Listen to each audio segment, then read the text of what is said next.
canceled all the flights. So this is a great opportunity for me to see what goes on every day of the year. So it's an opportunity for us to thank you, and it's also an opportunity for us to reflect on the importance of the R&R program and of the Welcome Home programs that go on here across the United States. We are in our 10th year of war as a country. It may not seem like that to you all day to day as you go about your daily lives, but it does to the men and women of our armed forces.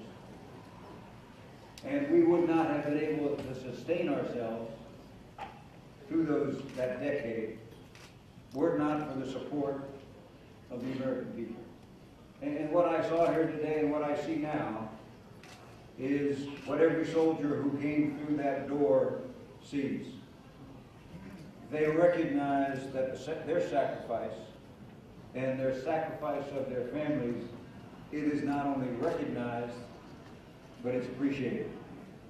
And I see some veterans standing around here throughout the crowd today who will tell you that wasn't always the case in this great country. So, gentlemen, thank you for coming out here and showing your support.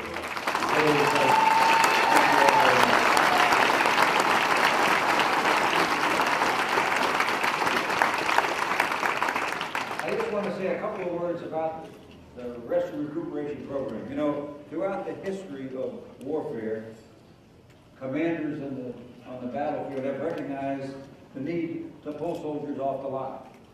That what we ask of men and women in combat is not something that the human mind and body was made to deal with day after day after day.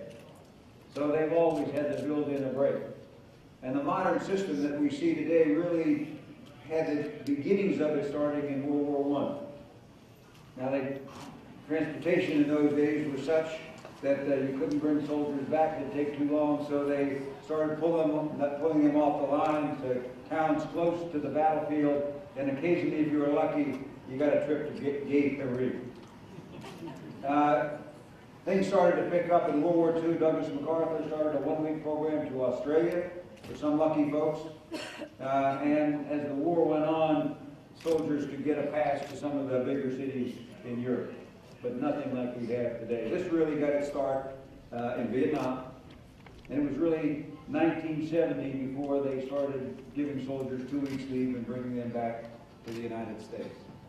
This program itself had its first flight on the 25th of September 2003, and as you know, we're commemorating the 1 millionth soldier, sailor, airman, marine, and Coast Guardsman to come through this program.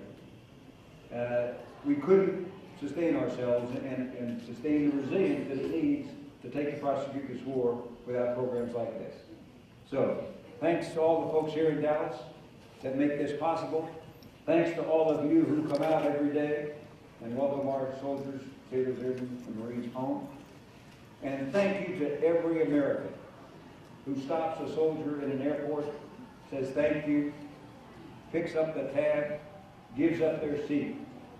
It makes a huge difference, and it tells the men and women of our armed forces that you not only recognize their sacrifices to keep this country free and safe, but you appreciate it. Thank you all very much.